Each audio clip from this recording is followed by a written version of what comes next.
நீ கொடுத்த மயக்க மருந்து மட்டும் இல்லாம நானும் ஒரு இன்ஜெக்ஷன் போட்டிருக்கேன். அதான் இன்னும் மயக்கத்திலேயே கிடக்குறா. கிடக்கட்டும் அண்ணாச்சி, ஃபாரின்காரன் வர வரைக்கும் மயக்கத்திலே கிடக்கட்டும். ஃபாரின்காரன் வந்து மும்பைல இருக்கான். இவளை பார்க்கணும்னு சொன்னான். நல்ல மயக்கத்துல கிடந்தவள அழகா படம் பிடிச்சி நெட்ல அனுப்பி விட்டுட்டேன். பார்ட்டி அசந்து போயிட்டான்ல. பேசுனதை விட 5 லட்சம் அதிகமா தரேன். எந்த சேதாரமும் இல்லாம என் கையில சரக்க ஒப்படைக்கிறியான்னு கேட்டான். நான் என்ன மாட்டேன்னா சொல்ல போறேன்?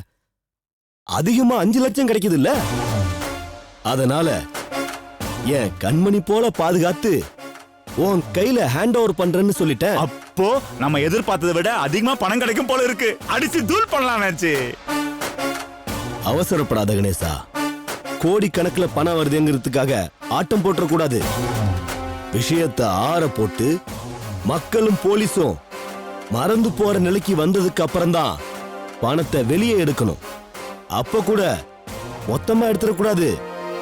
சிறுக சிறுக எடுத்தாதான் நம்ம மேல யாருக்கும் சந்தேகம் வராது. புரிஞ்சுதா? சரிங்க அண்ணாச்சி, நீங்க சொல்றபடியே செஞ்சிருவோம். ஆமா, பணம் எல்லாம் எங்க இருக்கு? குடோன்ல தானே இருக்கு. ஆமா அண்ணாச்சி, அங்கதான் இருக்கு. அப்படியா?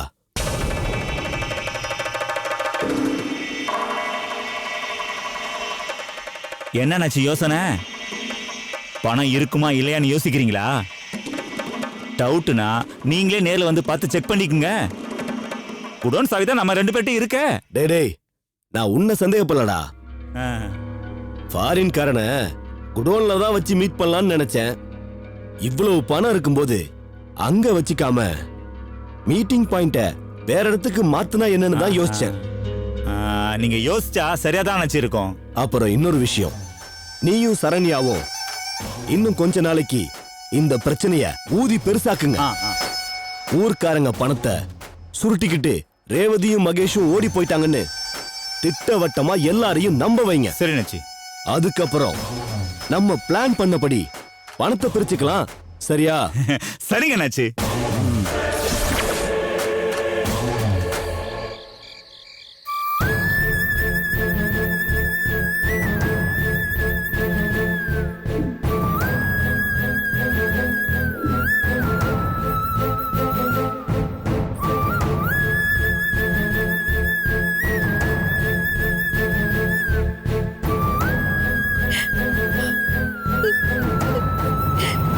இவ்வளவு அவமானத்துக்கு அப்புறம் உயிரோட இருக்கணுமா?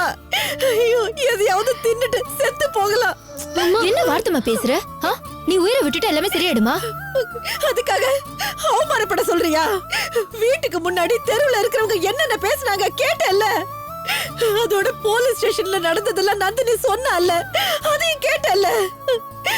ஒவ்வொருத்தரும் நாக்க புடுங்கிக்கிற மாதிரி கேக்குறாங்களா? இதெல்லாம் கேட்டதுக்கு அப்புறம் எதுக்காக நீ உயிரோட வாழ? வாயை மூடுமா. ஊர் உலகத்துல 1000 பேசுவாங்க, அதுக்காக உயிரை விட்டுற முடியுமா? மகேஷ் ரேவதியும் பணத்தை எடுத்துட்டு ஓடி இருக்க மாட்டாங்க நிரூபிக்க வேண்டியதா நம்ம வேலை. அதை விட்டுட்டு உயிரை விடுற அது இதுன்னு இது அப்பா கேட்டிருந்தா எவ்வளவு மனசு கஷ்டப்படுவாரு. ஐயோ, அவரைய புடிச்சு உள்ள வச்சிருக்காங்களேடி. அது நினைச்சாதான் எனக்கு ரொம்ப பயமா இருக்கு. நான் எவ்வளவோ சொல்லி பார்த்தேன்.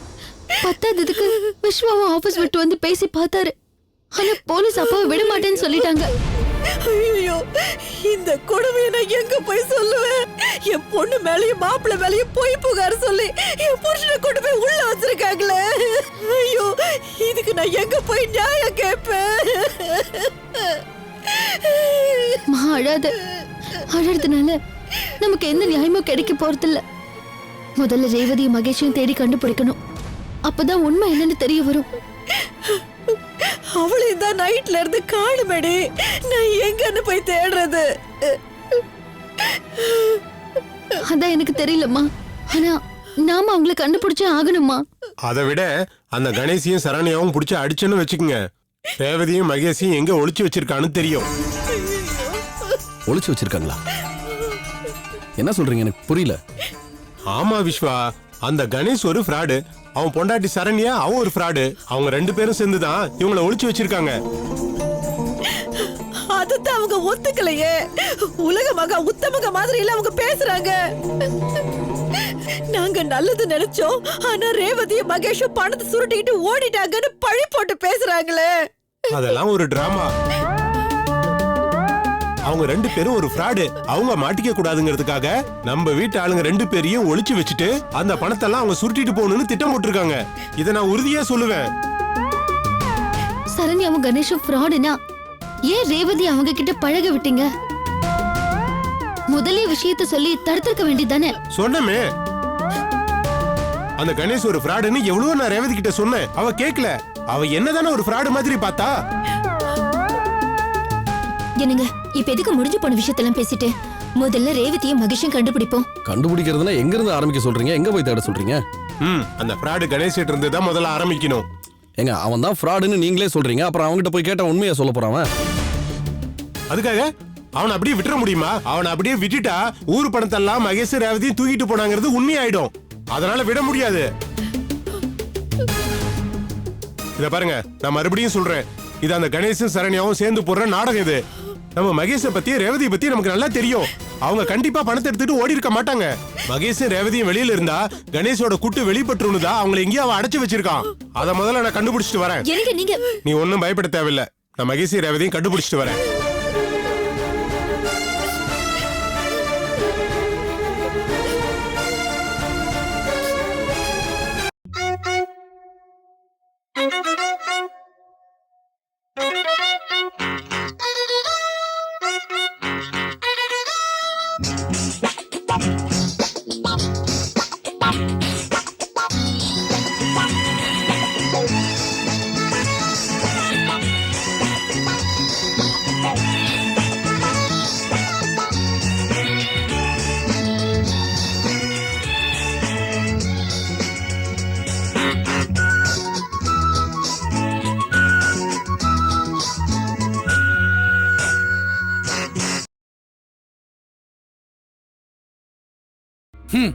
ஆனந்த் தான் அகிலாவோட புருஷன்ற உண்மையை சொன்னா அதிர்ச்சியில உங்க அண்ணன் உயிரை விட்டுருவான்னு பார்த்த உயிரில கீழ்ச்சி போட்டுட்டான். இப்ப என்ன பண்றதுன்னே புரியலையே. அதாங்க எனக்கும் ஒண்ணும் புரியல. இந்த கிழவை நம்ம என்ன செஞ்சாலும் சாக மாட்டேங்கிறானே. ஏங்க பேசாம செய்வேன சூனியோன்னு ஏதாவது ட்ரை பண்ணலாமா?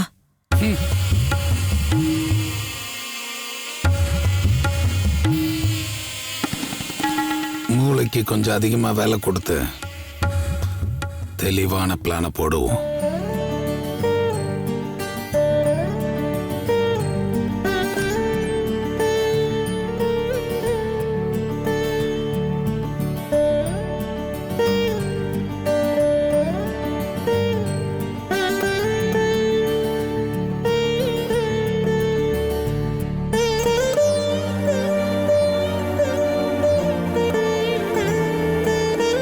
அப்பா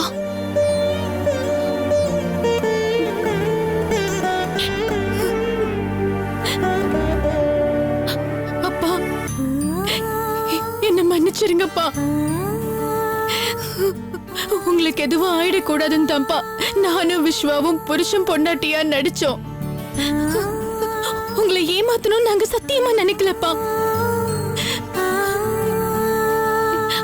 ஆனந்த நான் கல்யாணம் பண்ணது உண்மைதான். ஆனா ஒரு நாள் கூட நான் அவனோட சந்தோஷமா வாழ்ந்ததே இல்லப்பா. தினமும் குடிச்சிட்டு வருவான். அந்த குடியே அவனுக்கு ஒரு நாள் யமனா ஆயிடுச்சுப்பா. அப்பா நான் அவன் சாவுக்கு காரணம் இல்லப்பா. உங்களுக்கு உடம்பு சரியில்லைன்னு கேள்விப்பட்டதோ உங்களை காப்பாத்தணுங்கிற எண்ணத்துல தான்ப்பா விஸ்வாவை எனக்கு புருஷனா நடிக்க சொன்னேன். இத கொஞ்ச நாளா உங்ககிட்ட சொல்லணும் தான்ப்பா நாங்க 2 பேரும் நினைச்சோம். ஆனா சந்தர்ப்ப சூழ்நிலை எங்க 2 பேரையும் சொல்ல விடாம உண்மையிலேயே எங்களை கணவன் மனைவியா வாழ வச்சிருச்சுப்பா. அப்பா அதனால தான்ப்பா நான் கர்ப்பமான. என்ன மன்னிச்சிருங்கப்பா. நான் உன்னை மன்னிக்கலாமா, ஆனா உன் வயித்துல வளருதே உன் குழந்தை, அது உன்னை மன்னிக்குமா? உனக்கு தாலி கட்டின ஒருத்தன் நீ கர்ப்பமானதுக்கு காரணம் இன்னொருத்த. நம்ம பரம்பரையிலேயே இப்படி நடந்தது கிடையாதுமா. அப்பா, சந்தர்ப்ப சூழ்நிலை தான்ப்பா என்னை இப்படி ஆக்கிடுச்சு. தயவு செஞ்சு என்ன மன்னிச்சிருங்கப்பா, என்ன மன்னிச்சிருங்கப்பா. சிச்சி, பேசாத. உன் முகத்தை பார்க்கவே எனக்கு பிடிக்கல. தயவு செஞ்சு என் கண்ணு முன்னால நிக்காத, எங்கேயாவது போயிடு போ. அப்பா, சை. அப்படி என்ன நீ கூப்பிடாத, அசிங்கமா இருக்கு. மச்சான், அகிலா தான் மன்னிப்பு கேக்குது. ஒரு தடவை மன்னிச்சு விடுங்களேன். யாரும் எனக்கு புத்திமதி சொல்ல வேண்டாம். தயவு செஞ்சு இங்க இருந்து எல்லாரும் போயிடுங்க. போங்கன்னு சொல்றேன். அகிலா வா.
என்ன நண்பா, வேவ் பார்க்க வந்திருக்கியா?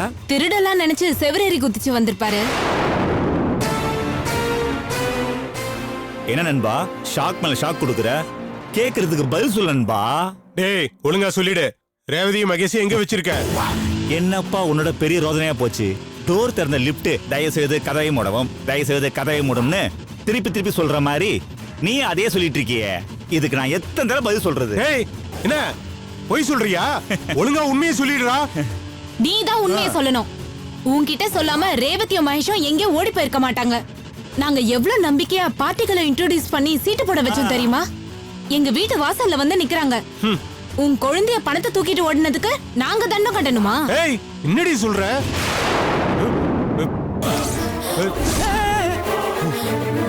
என்ன பண்ற? டேய், ஒழுங்கா ரேவதியும் மகேஷும் எங்க இருக்காங்கன்னு சொல்லு, இல்ல உன் பொண்டாட்டி ஒரு கழுத்தை அறுத்துருவேன். நண்பா வேணாம் நண்பா.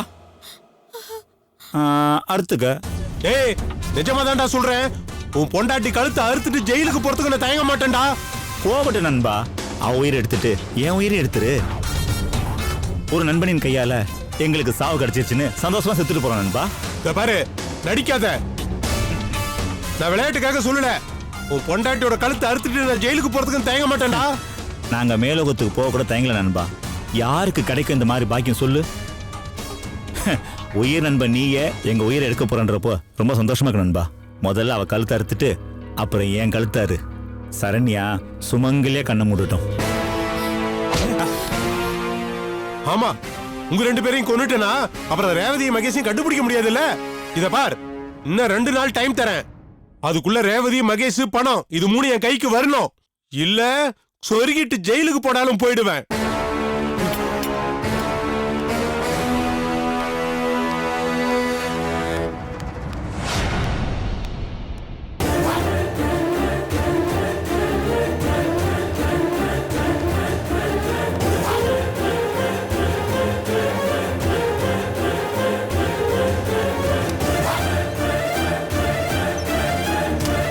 ஏங்க, அவன் கழுத்துல கத்திய வச்சிருக்கான். நீங்க என்னடா அசால்ட்டா அறுத்துக்கோன்னு சொல்றீங்க? முட்டை பையன் அறுத்துட்டானா? உயிரை விட்ட வேண்டியதான். உங்களை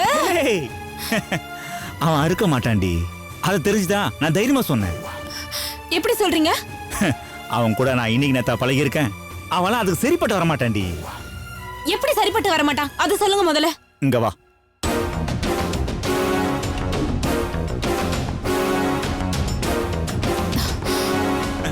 ஓ அப்படியா? அப்பா அவன் சரிப்பட்டு வர மாட்டான்.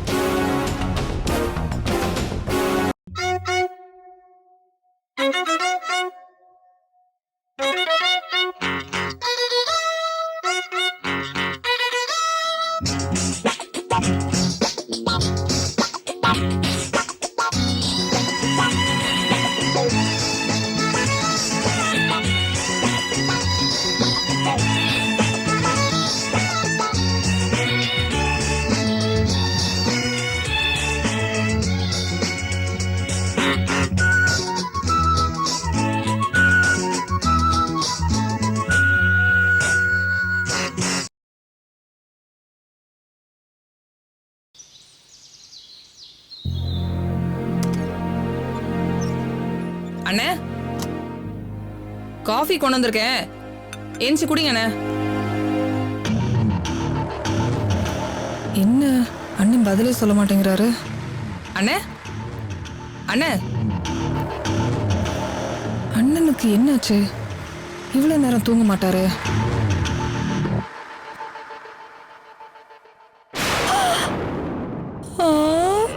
மூச்சு வரல, போய் சேர்ந்துட்டாரா?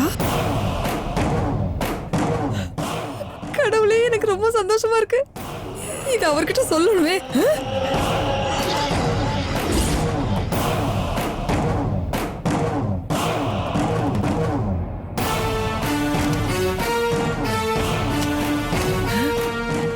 என்னங்க என்னங்க எந்திரிங்க, என்னங்க, ஐயோ எந்திரிங்க, எந்திரிங்க முதல்ல. என்னடி தூங்க விட மாட்டேன்ற? அப்படி என்ன? வாங்க வாங்க. என்னடி காலையிலேயே உயிர் எடுக்கிற? ஐயோ இழவு விழுந்துருச்சுங்க, நீங்க வாங்க என் கூட. என்னடி சொல்ற? நீங்க வாங்க முதல்ல, நீ வாங்க என் கூட வாங்க சொல்றேன். இல்லண்டி, தெளிவாதான். சீக்கிரம் வாங்க. வாங்க சீக்கிரம் வாங்க வாங்க சீக்கிரம். ஏய் இழுக்காதடி. வாங்க வாங்க வாங்க வாங்க, கதவை சாத்துங்க. இங்க பாருங்க, எப்படி செத்து கிடக்கான்னு பாருங்க. செத்துட்டாரா? மச்சான் மச்சான்,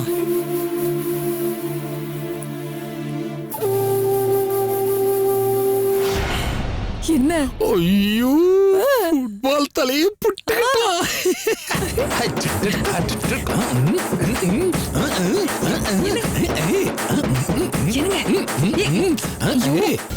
இப்ப எதுக்கு குத்தாட்டம் போடுறீங்க? ஏற்கனவே உயிரை கிழிச்சு போட்டாரு, இப்ப உயிரையும் விட்டுட்டாரு. இனிமே எப்படி இந்த சொத்துக்களை எல்லாம் ஆட்டையை போடுறது யோசிப்பீங்களா? அதை விட்டுட்டு இப்படி குத்தாட்டம் போட்டுட்டு இருக்கீங்க. அதுக்கு ஒரு ஐடியா இருக்குடி. என்ன ஐடியா? அது வரைக்கும் கத்தி கூப்பாடு போடாம கம்முனிங்கே இரு. நான் ஒரு 2 நிமிஷத்துல வந்துடுறேன். இரு.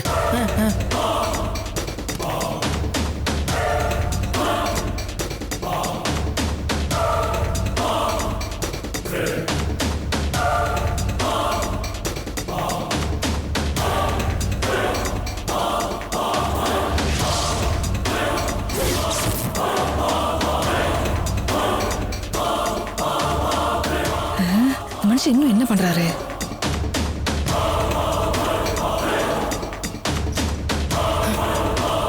ஏங்க என்ன பண்ண போறீங்க? உங்க அண்ணனோட கட்ட விரல் ரேகையை இதுல உருட்ட போறேன். அதுக்கப்புறம் இந்த சொத்து முழுக்க நமக்கு தான் சொந்தம்னு எழுதிட போறேன். சூப்பர் ஐடியாங்க. முதல்ல உருட்டுங்க. சீக்கிரம் சீக்கிரம் சீக்கிரம்.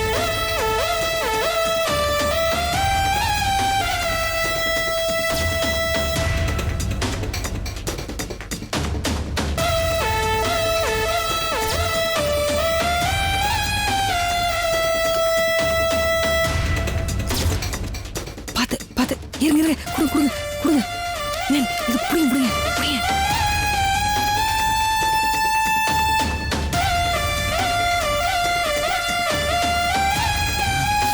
அப்பாடி. இப்ப சவுண்ட் விடு. ஐயோ அண்ணே போயிட்டீங்களே. இப்படி எங்களை தவிக்க விட்டுட்டு போயிட்டீங்களே அண்ணே. அகிலா உங்க அப்பா விட்டுட்டு போயிட்டாருமா. அகிலா விட்டுட்டு அப்பா போயிட்டாருமா. ஐயோ மச்சான், பாருமா கடவுளே. ஐயோ எங்களை விட்டு போயிட்டீங்களா மச்சான். போயிட்டாரே, நான் என்ன பண்ணுவேன்? இப்படி எல்லாம் பார்த்துட்டு இருந்த மச்சான். ஐயோ அண்ணே, எங்களை விட்டு போயிட்டீங்களா மச்சான். அகிலா உங்க அப்பா நம்ம ஐயோ போயிட்டாருமா. ஐயோ ஐயோ மச்சான் மச்சான். என்னால தூக்கி போட்டு போயிட்டீங்களா மச்சான். இதுக்கப்புறம் என்ன செய்வேன் மச்சான். அப்பா